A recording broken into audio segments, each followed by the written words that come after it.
everybody, I am Gemma. 안녕하십니까, 잼마입니다.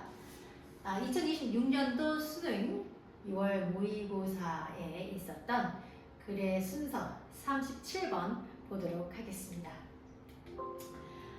우리 글의 순서를 대하는 기본 자세가 있습니다. 우리의 바른 자세란 문장과 문장은 유기적으로 연결되어 있구나라는 걸 항상 생각하자.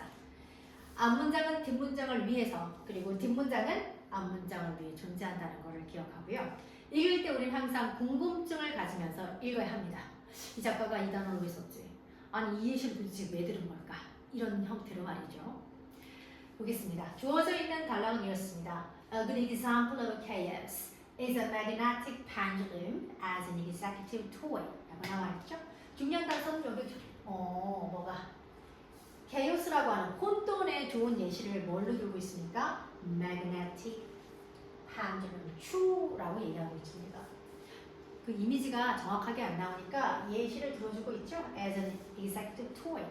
보통 우리 왜 운영진들 사무실에 들어가면 아마 영화를 보신 분들은 알 거예요. 추를 이렇게 딱 뚫어놓고 중대한 결정을 할 때 내가 이걸 언제까지 결정해야지 뭐 이런 거 있잖아요. 그래서 진짜 추를 얘기를 하는 거예요. 그 이미지를 찾아보면 나오는데요. It has four magnets. 두 파츠가 있는데 한 파츠는 자석 4개가 있어야 되고 또 하나는 pendulum이라고 하는 추가 있어야 되는 거죠. 이렇게 해서 4개의 자석은 또 어떻게 있어야 되냐면 바닥에 사각형 내에 정렬되어 있는 4개의 자석이어야 되고, 그리고 추는 그 자석 내에서 앞뒤로 흔들거리는 그런 추가 하나가 있어야 된다는 뜻이죠. 아마 여러분들도 이런 이미지가 머릿속에 그려지지 않을까 싶습니다. 바닥에 사각형 내에 자석이 있고요. 그 위에서 추가 이렇게 앞뒤로 왔다 갔다 흔들리고 있는 상태. 이 상태 그림이 그려졌죠. 그럼 여러분 그냥 두면 안 돼요. 우리 생각하면서 읽는다고 했잖아요. 그러면 도대체가 이 단락에서는 그 다음으로 연결고리를 뭘로 잡았을까? 단락에서 주어져 있는 내용을 잡아내서 그 다음 연결고리를 잡아야 되는데요. 바로 이런 내용이 우선은 단락에 있었으니까 정리를 한번 해보고 가도록 할게요. 혼돈의 예시로서 진짜 추를 잡았네. 그러면 왜 혼돈의 예시가 진짜 추일까? 진짜 추가 뭐지에 대해서 궁금하면서 읽었잖아요. 그게 설명해줬죠. 4개의 자석이 밑에 깔려있고 추가 위에서 왔다 갔다 해. 그런데 어떻게 움직이길래 혼돈의 예시가 되었을까? 움직임에 대한 궁금증을 가지고 읽었어야 되는 거예요. 그래서 어디로 연결됩니까? 바로 B로 연결되죠. 어떻게 움직이는지 봐봐. 실험 한번 해보는 거야. 혼돈이라고 하는 건 사실 눈에 잘 보이지 않아요. 그래서 어떤 현상을 얘기할 때 구체적인 사례가 필요하다는 뜻이죠. 그래서 잘 봐. Release the pendulum. 그 추를 한번 놔봐. 그리고 note. 그리고 기록을 해. 뭘 기록을 하냐면 the magnets. 자석을 기록을 하는데 그 자석은 바로 그 추가 방문하게 되는 그 자석들을 한번 기록을 해봐봐. 4개 자석 중에 걔가 어떠한 순서로 어떠한 자석으로 가는지 한번 기록을 해봐봐. If the pendulum is released from the same position, 만약에 그 pendulum을 놨잖아. 그런데 same position, 똑같은 자리에서 두 번째 길을 놔봐봐. 놔보면은 the pattern of movement, 여기서 얘기하는 거는 뭐예요? movement, 이동. 추의 이동의 패턴이 아마도 뭐 할걸? be the same, 같을걸? 언제는? 그냥 초반부에는 같을 거야. But 그러나 soon it will become completely different. 그런데 완전히 달라지게 될 거야. In fact, 사실은즉슨 the pattern of its movement, 그것에 여기서 얘기하는 추의 의미를 얘기하는 거죠. 추의 movement, 추의 이동의 패턴은, 움직임의 패턴은 is chaotic, 굉장히 혼란스러울 거야. 여기 나왔네. 그래서 정리를 하자면 추를 한번 놔봐. 지금 여기서부터 여기까지는 어떤 걸 나타납니까? 추의 움직임을 얘기해주고 있죠. 추가 이렇게 움직이네. 그런데 보니까 처음하고 다르다며? 맞아. 그래서 여기서 케오스의 상태가 보여지기 시작할 거야. 그래서 예시로 들었구나 하는 걸 알 수가 있겠죠. 그럼 그 다음 단락에서 여러분 읽어드릴 게 뭔지 아세요? 어디로 연결되지? 그런데 아까 계속 반복하는 거 있지 않습니까? 똑같은 포지션에 놨을 때 왜 똑같은 포지션에 놨는데 왜 그러면 패턴이 달라지는 걸까? 궁금해야 돼요. 아니면 최소한 같은 내용으로 연결되는 고리를 찾아야 된다는 것이죠. 그래서 우리는 어디로 가겠습니까? 우리 미달락을 정리하고 이동하겠습니다. 지금 미달락에서 나온 내용이가 움직이네. 그래서 혼돈을 준다는 거잖아. 그래, 두 번째에서 아무리 똑같은 자리에서 두 번째 놔도 걔가 패턴이 달라질 거야. 그래서 걔가 케어틱하다고. 그래서 예시로 사용된 거구나. 근데 왜 똑같은 위치에 넣었을 때는 나는데 왜 패턴이 바뀌지? 같은 내용 들어갈게요. 어디로 갈 거예요? C로 연결해 보겠습니다. No matter how much care is taken to start the pendulum in the same position. 네가 아무리 how much 얼마나 많은 주의를 기울여서 is taken to the 그 추를 말이야. 같은 포지션에서 출발한다 할지라도 no matter it will visit 그 추는 말이지. 완전히 entirely different set of points. 완전히 다른 지점의 세트로 움직이게 될 거야. On the two occasions. 자, 여기 보십시오. two occasions는 뭘 얘기를 하고 있냐면 우리 B 단락에서 너 추 한번 놔봐? 놨어. 그리고 두 번째도 같은 데대로 가서 놔봐? 그거예요. 처음 했고 두 번째 넣었잖아. 바로 그 얘기 하고 있는 거예요. 그 두 번의 경우에 있어서 아마 그게 다른 지점으로 완전히 다른 지점으로 움직일걸? 저도 한번 시도해보고 싶어요. 사서. Chaotic systems are generated by iteration. chaotic 혼돈의 시스템이라고 하는 건 바로 iteration, 반복이라고 하는 거에 의해서 만들어진다. 그러나 though not all iteration, 모든 반복이 뭐로 안 돼? chaos로 되지 않는데. 와, 이게 뭔 말일까? 분명히 C 단락의 앞부분은요, B 단락의 끝부분과 맞아 떨어집니다. 똑같습니다. 마지막에 C 단락의 끝은 어떻게 끝났나요? 우리가 분명히 반복이 일어난다면, 그래, 반복이 일어나는데, 어떻게? 걔가 모든 반복이 또 뭐로 나대? 혼돈으로 또 가지는 않아. 아유, 그래 또. 정리 한번 해보니까, C 단락의 정리는 반복이 혼돈을 만든다는데 마지막에 또 모든 반복은 혼돈이 아니래.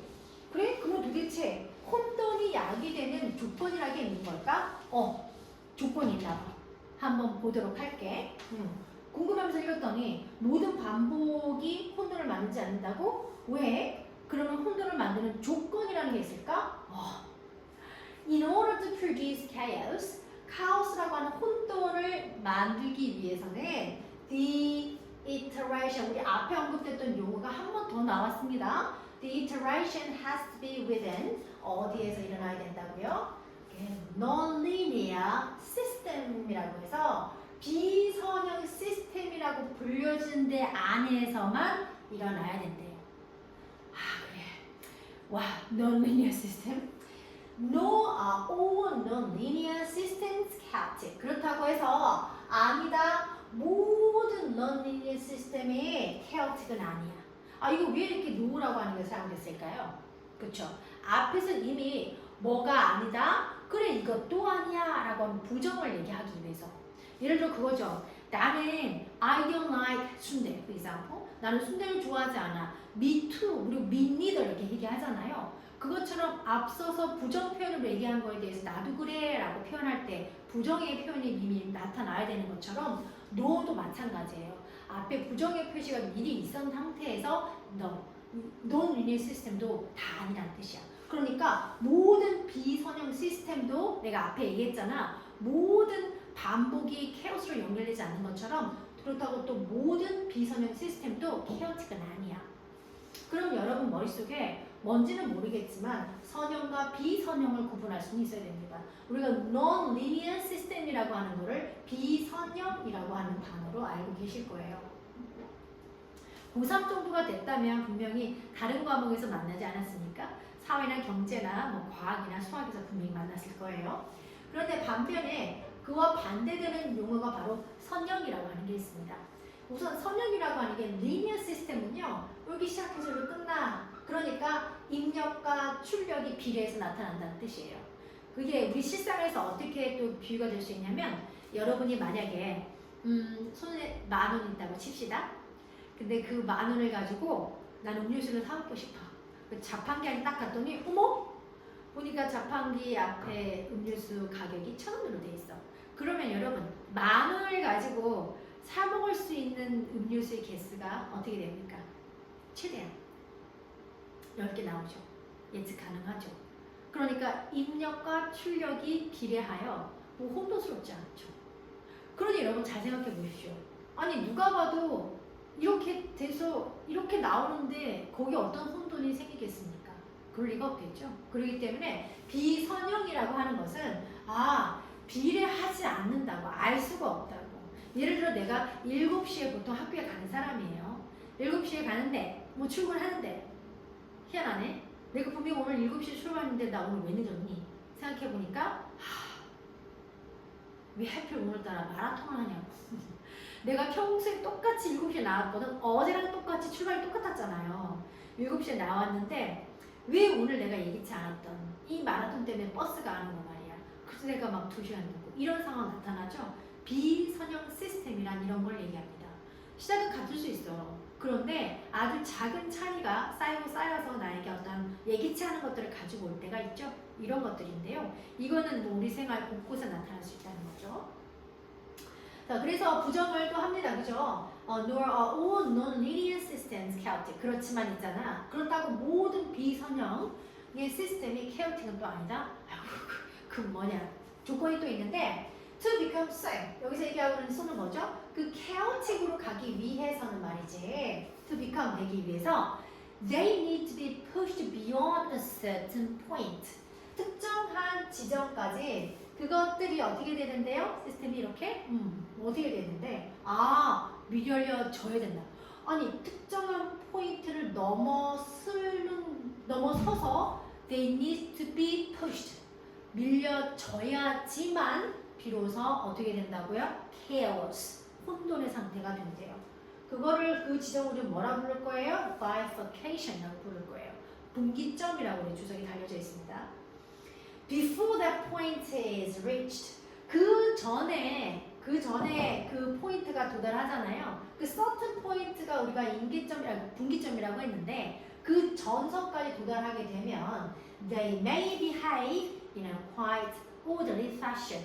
굉장히 꽤 orderly, 질서 정연한 상태에서 행동하게 될 것입니다. 움직이게 될 것입니다. 이렇게 얘기하고 있죠. 말이 조금 어렵다. 우리 좀 정리를 할 필요가 있겠어요. 그죠? 혼돈에 관련돼서 나오는 용어들이 몇 개가 있는데요. 우선 A단락 정리하고 용어를 살펴보도록 하겠습니다. 모든 반복이 혼돈을 만들지 않는다를 그대로 받아와서 그전에는 반복이었잖아요. 모든 반복이. 그런데 왜? 궁금한데 조건이 있었구나. 비선형 상태에서만 혼돈이 만들어진대. 당연하지. 입력과 출력이 가능하고 예측이 너무나 명확하게 나타난 선형 단계에서는 혼돈이 일어날 수가 없겠지. 당연해.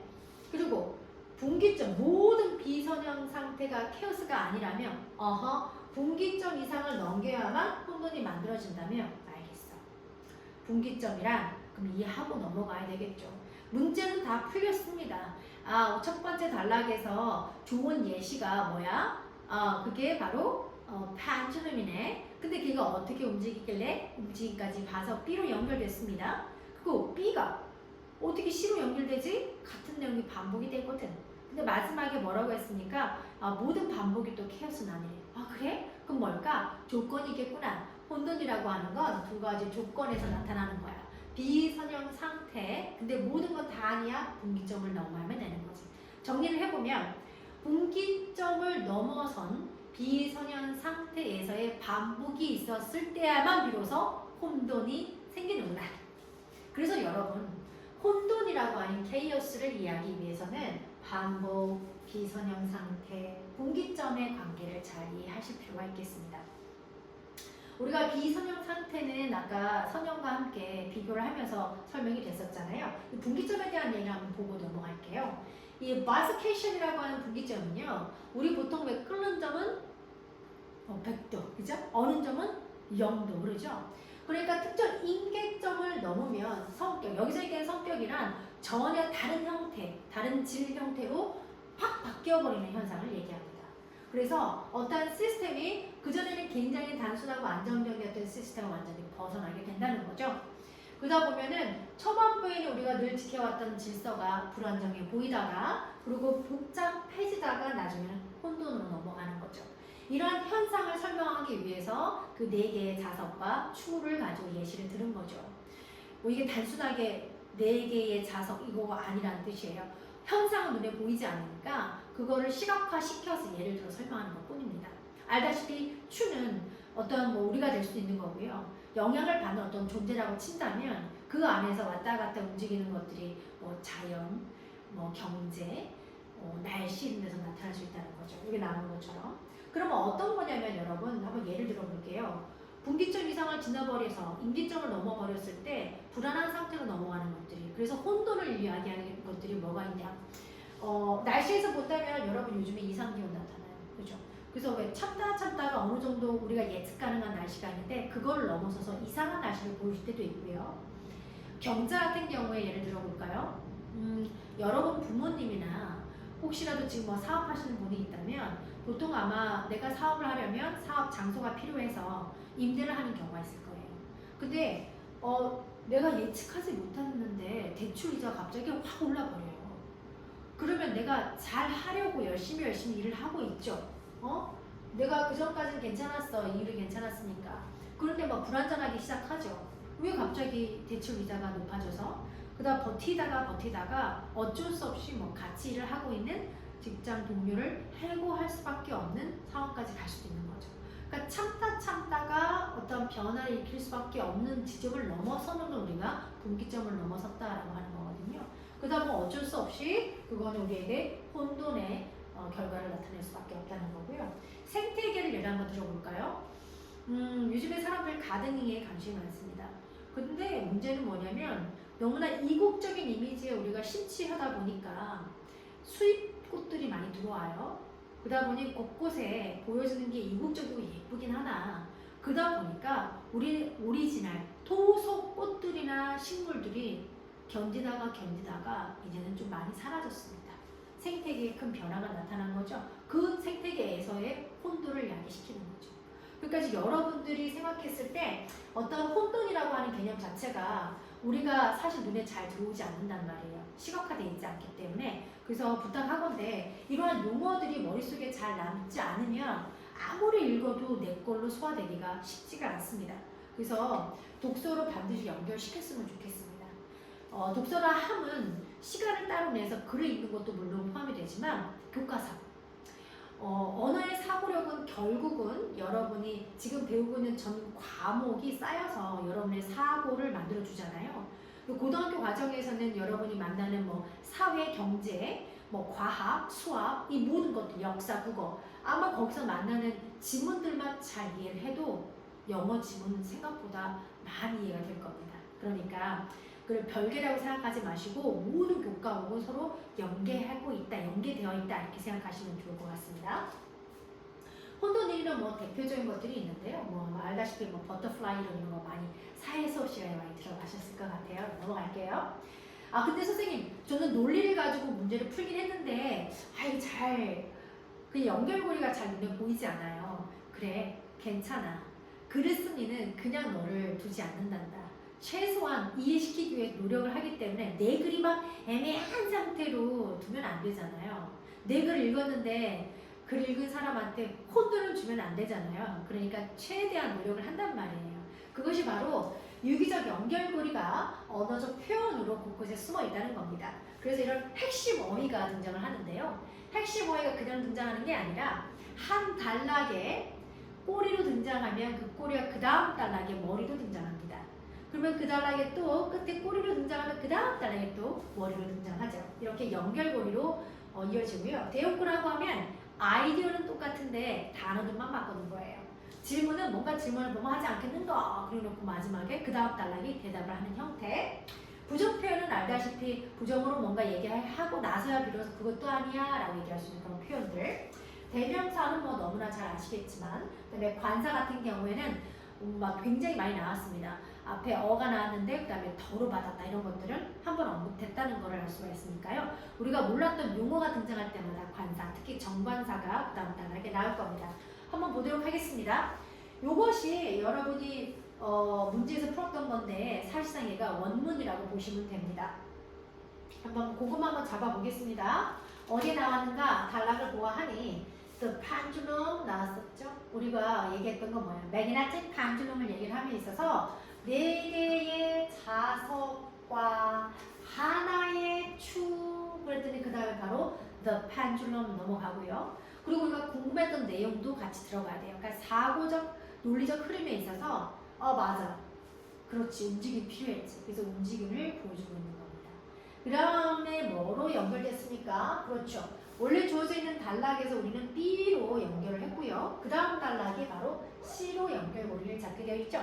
그럼 무엇이 그걸 잡아주느냐? 그 보시면 the same position이라고 하는 게 나타나요. 그렇죠? the same in the same position. 여기 앞에서도 나타났던 거 기억납니까? 그렇죠? 우리 왜 second time 두 번째에서 똑같은 자리에서 한번 나봐봐 했던 거 기억나시죠? 그 단락이 C에서 그대로 반복이 됩니다. 너 그 똑같은 장소 한번 나봐봐. 그럼 어떻게 되는지 알아? 첫 번째 우리 B에서 완전 달라진다. 그리고 우리 C 단락에서 뭐라고 얘기합니까? entirely different. 완전 달라져. 똑같이 반복하고 있고요. 그냥 나타나는 게 아니라 on 똑같이 the two occasions 친절하게 또 설명해 주지요. 뭐였습니까? 우리 앞에 추를 한번 놔봐. 딱 놨어. 그리고 두 번째도 같은 장소로 데리고 와서 한번 놔봐. 딱 놨어. 두 번의 경우가 생긴 거잖아요. 그걸 얘기하는 겁니다. On the two occasions를 앞에 언급이 됐으니까 이렇게 덜을 갖다 붙일 수 있는 것이겠죠. Celtic Systems 아잖아요. 그 다음에 우리 iteration이라고 하는 새로운 용어가 등장했고요. 그리고 아니야 부정어가 등장했습니다. 그래서 우리 어디로 연결시키냐면 바로 A 단락으로 넘어갈 거예요. 내용상의 논리적 흐름은 뭐였었습니까? 케오스가 발생하게 되는 조건은 없을까 하고 연결시켰잖아요. 근데 언어적, 유기적인 연결고리로 뭐가 나타났냐면 새로운 용어 다시 한번 받았어요. 그 반복이라고 하는 건 말이지 하고 넘어가는 거죠. 그리고 이제 그 다음에 또 하나 단서로 잡을 수 있는 게 nor 모든 non-linear system이라고 하는 게 다 케오틱하지는 않아. 앞에 내가 얘기했지? 모든 반복이 그러지 않은 것처럼 모든 비선형 시스템도 케오틱하지는 않아. 그래서 우리 유기적인 연결고리라고 하는 게 논리의 구조이기도 하지만 언어적 표현으로도 중간중간에 숨어있기 때문에 여러분이 그런 것들만 잘 잡아도 내용을, 흐름을 잡아가는데 도움이 되지 않을까 싶습니다. 자, 여러분 정리해야 되겠죠? 마지막까지 잘 오고 있습니다. 자, 여러분이 제가 소개드렸던 이 원문은요, 원래 이 책에 있었던 내용이에요. Chaos and Life라고 해서 Complexity and Order in Evolution and Thought라고 하는 부제를 가지고 있는 책인데요. 여러분들이 한번 읽어보셨으면 좋겠습니다. 굉장히 흥미로웠습니다. 리차드 베드가 만든 책입니다. 여러분들의 인생에 있어서 그 혼돈과 우리 라이프, 삶에 대한 이야기인데요. 앞서 설명드린 거 예시를 드린 것처럼 곳곳에 있습니다. 이렇게 단락이 나왔고요. 뭐 전통적으로 얘기했던 케오스는 우리 보통 무질서라고 생각하는데 그거 아니다라는 얘기를 하고 있는 거고요. 다양한 예시를 들어서 설명하고 있습니다. 앞서 얘기한 대로 뭐 날씨, 경제, 뭐 또 생태계에서 나타난다고 말씀드렸었죠. 그래서 여러분들이 강의를 통해서 본 글 자체가 주려고 했던 내용이 무엇인가? 작은 차이가 시간이 지남에 따라 예측 불가능한 큰 차이를 만든다라는 얘기를 하고 싶었던 거겠죠. 단순하게 자석 4개, 추 하나의 움직임만을 얘기하려고 했던 건 아닙니다. 이렇게 현상 같은 것들은 눈에 보이지 않습니다. 그러다 보니까 그걸 좀 구체적으로 뭔가 시각화시켜주고 나서 이해시킨 후에 그리고 나서 또 다른 이론으로 넘어가야 되는 거잖아요. 그러다 보니까 이 글 쓴 사람들은 어떤 논리 흐름으로 가고 있는가 그걸 이해하셨으면 좋겠어요. 정리하겠습니다. 문장과 문장은요, 유기적으로 연결되어 있습니다. 그러니까 이게 왜 이렇게 됐지? 어떤 뭐 특정한 클루나 힌트만 너무 잡으려 그러면 내용 자체가 이해가 되지 않아요. 시험 끝나고 지금 여러분들 배우려고 온 거잖아요. 그러니까 부탁하건대 꾸준하게 충분히 생각하고 공부하는 시간이 되셨으면 좋겠고요. 긴 시간 들어주셔서 너무나 감사드립니다. Thank you for listening to me. I am Gemma from Lighthouse. 정말 감사합니다.